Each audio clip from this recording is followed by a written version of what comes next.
Assalomu alaykum, hurmatli Dachlux kanalimiz YouTube kuzatib boruvchilari. Qadrdonlar, biz bugun Olsuga joylashgan 3 house dachasiga kelganmiz. Dachamizning obzorini kirishdan boshlaymiz. Kirganimizda 3 ta mashina qo'yishga bemalol sharoitlari bor. Zilyon zonalar qilingan. Qadrdonlar, binomizning glavniy qismidan bu ishimizdan kiramiz. Sizlar bilan undan oldin dachamizning hovli qismini bitta tanishtirib chiqamiz. Kirganinglarda shunaqa ko'rinishi bor. Bu joyga vodopodlar qilingan. Bu joyimizga keladigan bo'lsak, tapchalari bor. Qadrdonlar, bu dachamizda umumiy bitta basseyn qilingan. Yozgi va qishki umumiy bitta. O'tirish uchun kachelalar qo'yilgan. Tapchan, yozgi o'choq, stol-stullar bu joyimizda. Bu yerda asosiy vid zilonning zonaga qaratilgan ekan. Qadrdonlar, ana endi sizlar bilan dachamizning ichkari qismlarini bitta-bitta ko'rib chiqamiz. Ketdi. Binomizning kirish qismi.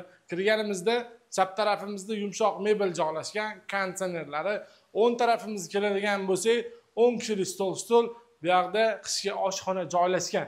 Endi sizlar bilan dachamizning yotoqxonalarini bitta-bitta ko'rib chiqamiz. Birinchi yotoqxonasidan boshlaymiz. 2 kishi uchun mo'ljallangan, hamma sharoitlari bor, konditsionerlargacha qo'yilgan.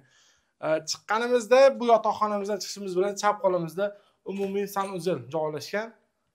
O'zingizlar ko'rib baho berib qo'yasizlar. To'liq high-tech uslubida qurilgan.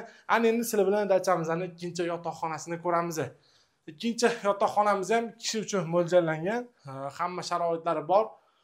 Ana endi sizlar bilan dachamizning uchinchi yotoqxonasini bitta ko'ramiz. Qadrdonlar, bu yotoqxonamizda 3 kishi uchun mo'ljallangan divanlar qo'yilgan. Bu xonamizga ham 32 televizor, konditsionerlar qo'yib qo'yishibdi. Ana endi sizlar bilan dachamizning qolgan qismlarini bitta-bitta ko'rib chiqamiz. Igrovoy xonasiga keladigan bo'lsak, hozirgi kundagi zamon talabidagi kompyuterlarimiz qo'yilgan. 10 ta inshaalloh PlayStation 3 4 ta joystiklari bilan bu tarafga kolonkalar ham qo'yib qo'yishgan ekan. Ana endi sizlar bilan dachamizning basseyn qismini ko'ramiz. Basseynimizning razmeri keladigan bo'lsak 10 ga 5. Qadrdonlar, bu dachamizda umumiy bitta sauna joylashgan, turetskiy. Buning ichida sanuzellari ham bor. Qadrdonlar, kimga narxi qiziq bo'lsa, nomer qoldiramiz, aloqaga chiqaverasizlar.